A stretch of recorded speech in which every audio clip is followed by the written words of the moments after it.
여리고성에 대한 말씀은 사실 우리가 다양하게 설교를 들었잖아요. 여리고성을 도는 이스라엘 백성의 대형에 대해서도 설교를 들었을 수도 있고, 또 여리고성을 무너뜨리는 상황에 대한 설교도 들었을 겁니다. 저는 이번에 여리고성에 대해서 좀 이 부분에 대해서 묵상하면서 좀 이렇게 묵상해 봤어요. 우리가 교회에 오면 무조건 구원을 받습니까? 교회에 다니면 무조건 구원을 얻습니까? 그렇지 않죠. 교회에 오는 것도 중요하지만 예수님을 믿는 게 더 중요하죠. 이스라엘 백성들이 가나안 땅에 들어가면 그냥 무조건 땅을 정복하는 겁니까? 그렇지 않아요. 한 성읍 한 성읍 계속 정복 전쟁을 해 나가야 됩니다. 저는 불신자가 교회에 와서 성도가 되는 과정 중에 이 여리고성은 마치 구원을 얻는 과정과 비슷하다고 봅니다. 성도는 구원을 얻고 내가 죽어야 영적 가나안 땅을 정복할 수 있잖아요. 여리고성은 가나안 땅의 입구에 있습니다. 그래서 여리고성을 무너뜨리지 못하면 이스라엘 백성은 가나안 땅을 정복할 수가 없어요. 저는 여리고성을 예수를 믿지 않았던 내 자아라고 표현하고 싶어요. 강력한 내 자아. 그래서 과연 우리는 오늘 내 내면에 있는 여리고성을 알고 있는가? 내 내면에 있는 여리고성을 알고 있는가? 혹시 내 내면의 여리고성은 다 무너졌는가? 다시금 좀 점검하는 시간이 됐으면 좋겠습니다. 당시 여리고성의 모습을 볼까요? 한번 사진 보여주실래요? 대부분 사진들을 다 이렇게 비슷하게 그립니다. 여리고성의 모양이 이렇게 됐는데 보면 바닥에 옹벽이 깔려 있습니다. 옹벽이 앞에는 한 5m 정도 높이로 옹벽이 쌓여 있고 이게 비스듬하게 되어 있어서 내부에는 한 14m까지 옹벽이 쌓이게 됩니다. 외벽을 보면 외벽 높이는 7m 높이에 폭 2m 진흙 벽돌로 싸게 됩니다. 그러니까 앞에는 이미 옹벽 5m로 쌌으니까 그 위에 7m 또 벽돌벽을 쌓게 되니까 한 12m 정도 높이가 되는 거죠. 근데 이미 위 자체가 약간 오르막길에 있기 때문에 언덕에 있기 때문에 상당히 높은 지대죠. 내벽도 마찬가지입니다. 이미 14m의 옹벽이 있고 그 위에 6, 7m의 폭 1.5 아니면 2m 정도의 내벽을 쌓습니다. 벽돌벽을. 엄청나게 강력한 성이죠. 사실 이 당시에 이 정도 성이면 너무나 강력한 성입니다. 여리고 이름의 뜻은 향기의 성, 달의 성이라는 의미를 가지고 있습니다. 이 여리고성 안에는 종려나무가 자생하고 많이 컸다고 해요. 그래서 그런 향이 난다고 해서 향기의 성. 그리고 이 당시에 여리고성은 달을 숭배했대요. 그래서 달의 성이라고도 말했다고 합니다. 여러분 여리고성을 보면서 우리 내면에 강력한 자아가 보이지 않습니까? 아주 땅땅한 내 자아, 그렇죠? 아주 그냥 바늘 쑤셔도 들어가지 않는 땅땅한 내 자아. 저는 사실 이 여리고성을 보면서 제 자아를 보게 돼요. 네, 여러 죄성으로 가득 찬 제 자아를 보게 됩니다. 너무 비슷해요. 너무 땅땅하게 뭉쳐있죠. 여리고성을 보면요, 외벽은 인간의 육체적 정욕을 표현하는 것 같고요, 내벽은 세상의 가치관을 표현하는 것 같고, 성 안은 교만과 우상 숭배의 마음으로 가득 찬 우리 인간 자아의 모습을 잘 표현하고 있는 것 같아요. 여러분, 예수 믿지 않는 사람은 어떤 존재일까요? 우리가 만약에 예수를 믿지 않는다면 우리는 어떤 존재로 살아갈까요? 갈라디아서 5장 17절 말씀 볼까요? 같이 읽어볼까요? 시작. 육체의 소욕은 성령을 거스르고 성령은 육체를 거스르나니 이 둘이 서로 대적함으로 너희가 원하는 것을 하지 못하게 하려 함이니라. 우리 내면에는 두 가지의 마음이 항상 싸우게 돼요. 우리가 성령 안에서 살면 육체의 삶을 거스르는 거고, 또 우리가 예수 믿지 않고 육체의 삶으로 살아가면 성령을 거스르는 삶을 살게 된다는 거예요. 그러니까 우리가 예수를 믿지 않고 살아간다면 그동안 우리의 인생은 육체의 삶으로 살아가는 거예요. 거의 아예 성령과 동행할 수 없는, 성령을 늘 거스르면서 살았던 거예요. 그러니까 예수를 믿지 않고 살은 우리 내면, 우리 자아를 보면 강력한 여리고성을 구축하고 사는 거예요. 아주 땅땅한 자아를 만들어 놓고 산 거죠. 이렇게 예수 믿지 않는 사람의 육체적인 삶은 어떨까? 성령의 감동으로 살지 않고 육체적인 삶을 살아가는 인간의 삶은 어떨까? 갈라디아서 5장 19절에서 21절 말씀에 잘 표현하고 있어요. 같이 천천히 읽어볼까요? 시작. 육체의 일은 분명하니 곧 음행과 더러운 것과 호색과 우상숭배와 주술과 원수 맺는 것과 분쟁과 시기와 분냄과 당지는 것과 분열함과 이단과 투기와 술취함과 방탕함과 또 그와 같은 것들이라. 전에 너희에게 경계한 것 같이 경계하노니 이런 일을 하는 자들은 하나님의 나라를 유업으로 받지 못할 것이요. 너무나 잘 표현하고 있습니다. 우리가 성령 안에 살지 못하면 누구나 다 이렇게 살 수밖에 없다는 거예요. 이거를 조금 더 쉽게 이해하기 위해서 메시지 성경으로 한번 제가 보겠습니다. 읽어드릴게요. 여러분이 항상 자기 마음대로 살려고 할 때 여러분의 삶이 어떻게 될지는 아주 분명합니다. 사랑 없이 되풀이되는 값싼 성관계, 악취를 풍기며 쌓이는 정신과 감정의 쓰레기, 과도하게 집착하지만 기쁨 없는 행복, 껍데기 우상들, 마술쇼 같은 종교, 편집증적 외로움, 살벌한 경쟁, 모든 것을 집어삼키지만 결코 만족할 줄 모르는 무력감, 찢겨진 가정과 찢겨진 삶, 편협한 마음과 왜곡된 추구, 모든 일을 경쟁자로 여기는 악한 습관, 통제되지도 않고 통제할 수도 없는 중독, 이름뿐인 꼴사나운 공동체 등이 그것입니다. 더 열거할 수도 있지만 그만하겠습니다. 여러분도 아시다시피 내가 여러분에게 경고한 것이 이번이 처음은 아닙니다. 여러분이 자신의 자유를 그런 식으로 사용하면 여러분은 하나님 나라를 상속받지 못할 것입니다. 앞에 우리가 갈라디아서 5장 19절에서 21절을 현대인의 말로 푸른 겁니다. 주석적인 내용을 바탕으로 해서 푸른 내용이에요. 훨씬 더 디테일하죠. 예수 믿지 않는 사람은 이렇게 살 수밖에 없어요. 사실 주변에 예수 믿지 않는 사람들을 보면 다 이 삶 안에 다 들어가 있다는 거예요. 우리 내면에는 여리고 성과 같이 육체적인 이런 악한 모습들이 너무나 강합니다.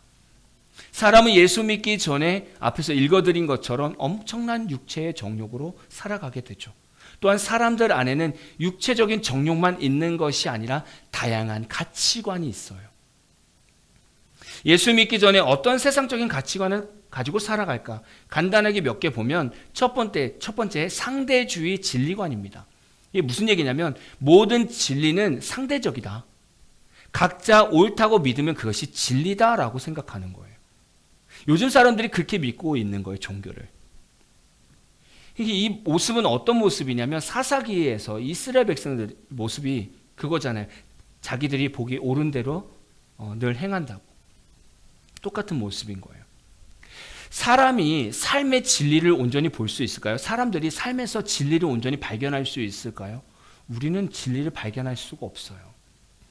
사람은 죄성이 있기 때문에 삶의 참된 진리를 발견할 수가 없다고요.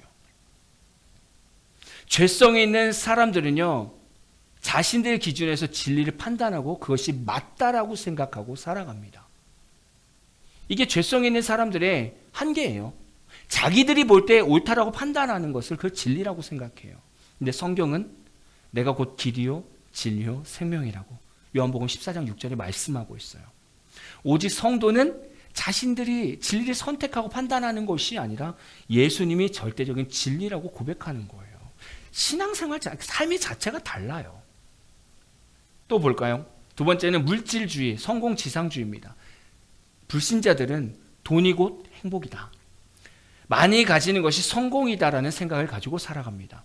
불신자들은 돈이 절대적인 이제 우상이 돼버렸어요. 사람들은 돈 앞에서 가족이든지 친구든지 다 버릴 수 있고 다 이용할 수 있어요. 그러나 성경에서는 사람의 생명이 그 소유에 넉넉한 데 있지 아니하다라고 말씀하고 있어요. 오직 성도는 돈을 추구하는 것이 아니라 예수님 안에서 참된 기쁨을 먼저 누리는 거예요. 삶이 완전히 다른 거죠. 세 번째는 쾌락주의입니다. 지금 즐기는 것이 최고다. 원하는 대로 살라라는 가치관이에요. 요즘 사람이 다 이렇게 생각하고 살죠. 이런 생각은 미국 사탄교의 10계명입니다. 제가 종종 말씀드리는데 미국 사탄교의 제1계명, 10계명의 제1계명은 자기 자신에게 충실하라 이 말이에요. 이 말은 자기 자신을 최우선으로 두고 살아가야 한다는 원칙을 강조하는 거예요. 사탄은요, 사람 안에 죄성이 있기 때문에 사람이 선한 것을 선택하지 않을 거라는 걸 너무 잘 알아요. 그래서 사탄은요, 우리에게 지속적으로 암시하는 게 뭐냐면 예수 믿지 마라 이게 아니에요. 너가 원하는 대로 살아. 네가 하고 싶은 대로 살아. 이걸 계속 강조하는 거예요. 그러면 인간은 어떻게 합니까? 계속 내가 원하는 대로 살아가요. 그것은 계속 죄성밖에 없어요. 죄악의 삶밖에 없어요. 그러니까 자연스럽게 예수님과 멀어질 수밖에 없는 거죠. 그러나 성경은 절제와 거룩을 강조하면서 육체의 정욕을 제어하라고 베드로전서 2장 11절에 말씀하고 있어요. 그러니까 성도는 육체의 정욕을 따르는 것이 아니라 성령의 감동을 따라 살아가야 돼요. 다른 인생인 거죠. 네 번째, 왜곡된 성윤리입니다. 현대시대는 동성애, 혼전 성관계, 성적 자기 결정권을 절대화하는 문화 가운데 살아갑니다. 이제 성은 전 세계적으로 엄청난 사업이 되었고 그 최악의 사업은 많은 학생들을 타락하게 만들고 있습니다. 크리스찬 학생 청년들도 이제 성윤리가 완전히 바닥에 다 떨어졌어요. 그러나 성경은 창조 질서를 따라서 남자와 여자가 연합해야 된다는 거예요. 남자와 남자, 여자가 아니라 남자와 여자가 연합해야 된다는 거예요. 그리고 우리 몸은 성령의 전이라고 말씀하고 있어요. 그래서 성도의 몸은 내 몸이 아니라 하나님의 몸인 거예요. 그래서 성도는 성윤리에서 자기 결정권을 가지고 있지 않습니다. 성도는 그 몸과 삶을 순결하게 거룩하게 구별했다가 하나님 안에서 믿음의 사람들끼리 만나서 가정을 이룰 때 그때 부부가 주님 안에서 누리는 성문화가 되어야 된다는 거예요. 가치관이 완전히 달라져야 됩니다. 다섯 번째, 자기 숭배와 인본주의입니다. 네가 네 주인, 네 인생의 주인이다. 네가 원하는 대로 하면 된다. 아까 앞에서랑 비슷하죠. 디모데후서 3장 2절 초반에 보니까 말세에 고통하는 때가 이르러 사람들이 자기를 사랑한다고 얘기해요. 자기애. 근데 자기애를 생각하면 이렇게 생각할 수 있잖아요. 아니 내가 나를 사랑하는데 뭐가 문제지? 이렇게 생각할 수 있잖아요. 근데 여기서 말하는 자기애는 이기적인 태도를 얘기합니다. 나밖에 모르는, 나만 대우받고 나만 사랑받는, 내가 드러나는 그 자기애를 말해요. 이 자기애는 하나님과의 관계 그리고 다른 사람과의 관계에서 부정적인 영향을 줘요. 나를 더 사랑하는 거죠. 삶의 주인이 내 자신인데 어떻게 하나님의 구원을 바라겠습니까? 삶의 주인이 난데. 구원은 반대잖아요. 구원은 삶의 주인이 내가 아니라 주님입니다라고 고백하는 거예요. 그래서 성경에서는 너희는 너의 것이 아니라 값으로 산 것이 되었다라고 말씀하고 있어요. 우리는 우리 삶이 내 게 아니라는 거예요. 우리는 주님의 것이라는 거죠. 개념이 완전 다른 겁니다. 그래서 성도는 내 삶의 주권자가 하나님이심을 명확하게 늘 선언할 수 있어야 돼요. 마지막 여섯 번째는요, 신앙의 사적화입니다. 요즘 사람들이요, 신앙은 개인 취향일 뿐 사회와 공적 영역에서는요 신앙적인 걸 가져오면 안 된대요.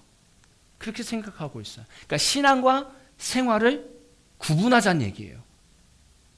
종교적 신앙을 가질 수 있지만 이 신앙이 사회생활이나 공적 영역에서 영향력을 발휘해서는 안 된다는 거죠. 뭐 예를 들면 그럴 수는 있겠죠. 뭐 예를 들면 제가 대통령이 됐습니다. 그럼 어떤 국정을 정리해야 되는데 제가 기도하고 정하는 겁니다. 이것들도 이제 국민들이 보면 난리가 날 수 있는 거죠. 아, 어떻게 이제 국가를 정책을 결정하는데 전문가한테 물어봐야지 어떻게 신한테 물어보냐고. 약간 이런 느낌인 거죠. 요즘 사람들은 그렇게 생각한다는 거예요. 더 실질적으로 예를 든다면 이런 겁니다. 기독교 학생이 대학교 다니면서 술 먹고 동거하고 방탕하면서 생활하다가 주말에 와서 청년들 앞에서 찬양 인도하는 리더로 사역을 해도 된다라고 생각하는 것과 같습니다. 이게 신앙의 사적화입니다. 삶과 신앙을 구분하는 거죠. 그럴 수 없는 거잖아요. 우리 신앙생활은 그렇게 할 수 없는 거예요. 성경은 너희는 세상의 빛이라고 말하고 있어요. 너희 빛을 사람 앞에 비추라고 말씀하고 있어요. 신앙생활은 사적인 감정이나 삶이 아니에요. 신앙이 생활을 바꾸어 가야 되는 거예요. 그렇죠? 그게 신앙이잖아요. 성도가 예수님을 만나고 변화된 만큼 내 삶 속에서 행실로 드러나야 되는 거예요. 그게 신앙이에요. 근데 요즘 사람들이 이걸 구별한다는 거죠. 나눈다는 겁니다. 지금 앞에서 제가 말씀드린 이런 부분들은 인간의 자아가 얼마나 강한지를 표현하고 있는 거예요. 우리 안에 얼마나 강한 이 자아가 있는가를 표현해 드리는 겁니다. 세상에서 제일 힘든 싸움이요, 내 가족, 내 친구와의 싸움이 아니에요. 내 자신과의 싸움이 제일 힘든 겁니다. 그만큼 죄성 안에 있는 인간의 자아는요, 생활 모든 부분에서 강력하게 드러납니다. 마치 여호수아 당시 누구에게도 패하지 않은 난공불락의 여리고성처럼 우리 내면은요, 강력한 죄악 때문에 강한 자아를 가지고 있습니다. 너무나 속상한 건요, 신앙생활을 오래 하는 성도들 안에도 이런 강력한 여리고성을 아직도 가지고 있다라는 거예요. 아직도. 예를 들면 우리 학생 청년들, 젊은 청년들한테 앞에 말씀드렸던 이런 뭐 성문화라든지 요즘 문화에 대해서 또 자기 중심적 어떤 판단에 대해서 설교하잖아요. 그러면 전혀 동의하지 않아요. 그리고 속으로 비웃습니다. 성경 말씀조차도 꼰대 마인드로 본다는 거예요. 요즘 젊은 사람들이 그렇게 된다는 거죠. 저도 제가 예전에 말씀드렸는데, 제가 예전에 다른 데서 사역할 때 제가 대학부를 맡았습니다. 근데 그때도 직장부랑 이렇게 같이 예배를 드렸는데, 제가 이제 가요에 대해서 왜 듣지 말아야 되는지, 세상 문화에 대해서 설교를 했었어요. 근데 그 다음 주부터 직장부 청년들이 저를 째려봤어요. 설교할 때마다. 저 6개월 동안 너무 힘들었어요. 제가 6개월 동안 그 직장부들은요, 저와 거의 소통을 하지 못했어요. 그만큼 소화가 안 됐죠. 심지어는 그 교회 담임 목사님 딸이 오히려 목사님한테, 담임 목사님한테 따지고 오히려 담임 목사님이 저한테 반문을 할 정도로 그렇게 충격적인 상황이 있었습니다. 아, 우리 교회는 이분법이 아니라고, 세상과 우리는 구별해서 살지 않는다, 약간 이런 느낌인 거죠. 제가 충격을 먹었습니다. 어쨌든 그런 젊은 청년들을 보게 돼요. 사실 이런 청년들의 마음은 사탄이 너무나 좋아하는 마음들이에요. 이런 마음들은 기독교 학생 청년들은 무엇이 죄의 삶인가를 먼저 분별해야 되고, 예수님 중심의 삶이 무엇인가를 먼저 바라봐야 돼요. 사실 또 어른 성도들 같은 경우에 이런 거 있습니다. 교회 안에서 정치적인 성향으로 충돌하는 모습들이 있죠. 교회 안에서 지역 감정, 사실 지역 감정이라고 하면 정치적 감정이 훨씬 더 클 수 있는데 경상도와 전라도가 많이 부딪히죠. 이걸 다 내려놔야 돼요. 교회 안에서는 이걸 다 내려놔야 돼요. 교회 안에서 소그룹 예배를 드리고 나눔하다가 정치적인 얘기 딱 터지면 다 싸우고 나서 다 헤어집니다. 막 난리 나죠. 다시는 안 봅니다. 이게 미성숙한 성도의 모습이에요. 사실은. 여러분, 예수님 시대 때 예수님이 어떤 인물처럼 보였겠습니까? 바리새인들 입장에서는 조금 진보적인 어떤 선생처럼 보였을 것 같아요. 근데 엄밀히 말하면 예수님은요, 말씀 중심의 절대적인 보수적이었습니다. 예를 들면 이런 거예요. 율법에서는 아내를 이제 이혼할 때, 아내를 버릴 때 이혼 증서를 주래요. 그래서 다른 사람에게 결혼할 수 있게 해주래요. 근데 예수님 뭐라고 얘기하시냐면, 음행 외의 이유로 아내를 버리고 다른 여자와 결혼하면 그는 간음한 것이다라고 오히려 더 강력하게 말씀하세요. 구약의 말씀보다 훨씬 더 강력하게 말씀하신다고요. 예수님은 오히려 그렇게 하셨어요. 훨씬 더 보수적이죠. 구약에서는 육체적인 살인만 살인이라고 얘기했어요. 살인만. 근데 예수님 뭐라고 그랬어요? 외적인 행동뿐만이 아니라 우리 내적 마음에서 상대를 미워하고 분노하는 것도 살인처럼 간주한다고 말씀하셨어요. 훨씬 더 보수적이죠. 훨씬 더 말씀 중심이란 말이죠. 성도가 말씀대로 살면 보수적인 생각이 더 강해질 수밖에 없어요. 왜냐하면 동성애 문제라든가 이런 어떤 죄악의 문제 때문에 성도들은 자연스럽게 보수적으로 바뀔 수밖에 없어요. 만약에 성도가 진보적인 성향이 생긴다면 이런 겁니다. 우리나라의 뭐 진보 보수 이거 아니에요. 우리가 신앙 안에서 진보적인 성향은 이겁니다. 우리 이웃을 내 몸처럼 사랑하고 내 재산을 서로 나누어 주면서 구제하는 것이 진보적인 거예요. 이렇게 바뀌어야 되는 거잖아요. 그렇죠? 이 두 가지가 있어야 되는 거예요. 내 삶은 말씀으로 이 삶을 분석하면서 보수적으로 살아가야 되고, 이웃을 향해서는 진보적으로 내 것을 나눠서 함께 쓸 수 있는 그 마음을 갖는 게 옳은 모습이라는 거예요. 그러니까 교회 안에서는 내 정치적 성향이 중요한 게 아니에요. 이거는 정말 미숙한 성도들만 하는 거예요. 정말 예수 안에 있다면 말씀 중심으로 사회를 볼 수 있어야 되고, 무엇이 옳고 그른가를 그것을 판단해야 되는 거예요. 그게 성숙한 자입니다. 근데 이러한 모습들이 아직도 우리 교회들 안에서 있다는 거예요.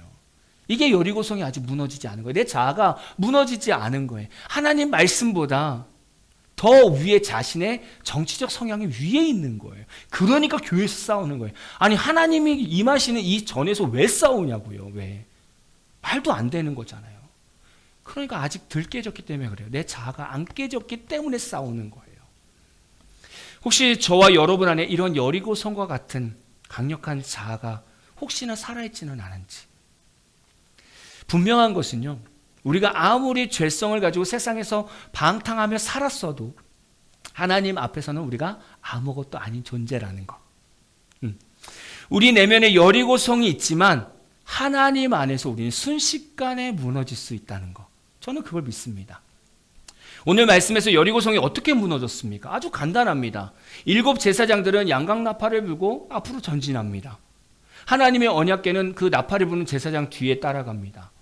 무장한 군사들은 양강나팔 앞에 선두에 있고 또 다른 후군들은 언약궤 뒤에 있습니다. 하루에 한 바퀴 돕니다. 여리고성을 하루에 한 바퀴 돌아요. 그리고 7째 날에는 7바퀴 돌고 양강나팔을 길게 불면 외치면 됩니다. 이렇게 해서 여리고성이 무너졌어요. 아니 이 난공불락의 성 여리고를 무너뜨린 방법이 너무나 간단했습니다. 이스라엘 백성이 한 게 뭐예요? 양강나팔 불고 언약궤 따라서 앞뒤로 함께 걷는 게 다였어요. 그리고 때가 되면 그냥 외치면 되는 거예요. 이보다 쉬운 전쟁이 어디 있습니까? 난공불락 같은 성을 이렇게 쉽게 이기는 건 너무나 놀라운 일 아닙니까? 우리가 여기서 복음의 놀라운 비밀을 깨달을 수 있다는 거예요. 우리 내면에 있는 자아는 강합니다. 엄청나게 강합니다. 누구도 우리 내면의 자아의 생각이나 가치관을 바꿀 수 없어요. 그러나 단 한 분만 가능합니다.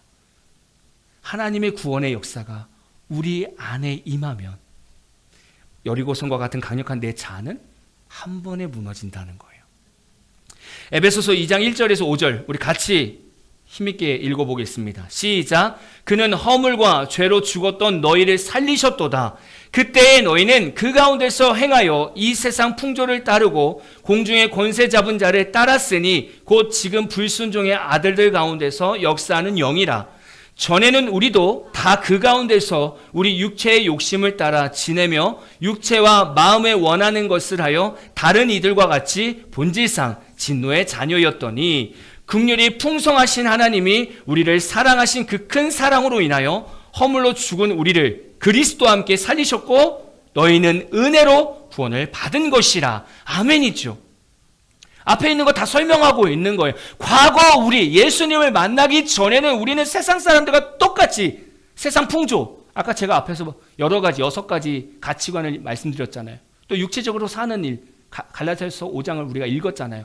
우리는 예수 믿기 전에는 그렇게 세상 풍조 안에 살았는데 우리가 예수 믿는 순간 우리는 그 모든 것을 다 떠났다는 거예요.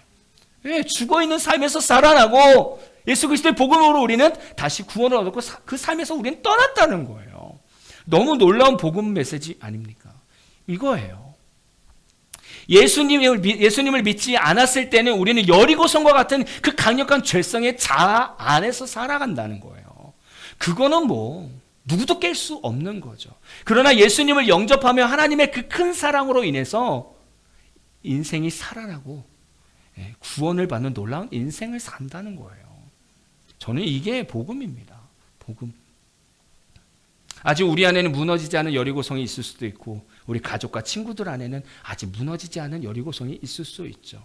그러나 우리가 오늘 말씀을 통해서 이 모든 것이 두렵지 않은 것은 하나님의 구원의 은혜가 우리에게 임하고 우리 가족에게 임하면 그 예수 그리스도의 구원의 은혜가 우리의 그 딱딱한 그 강력한 자아를 한 번에 무너뜨린다는 거예요.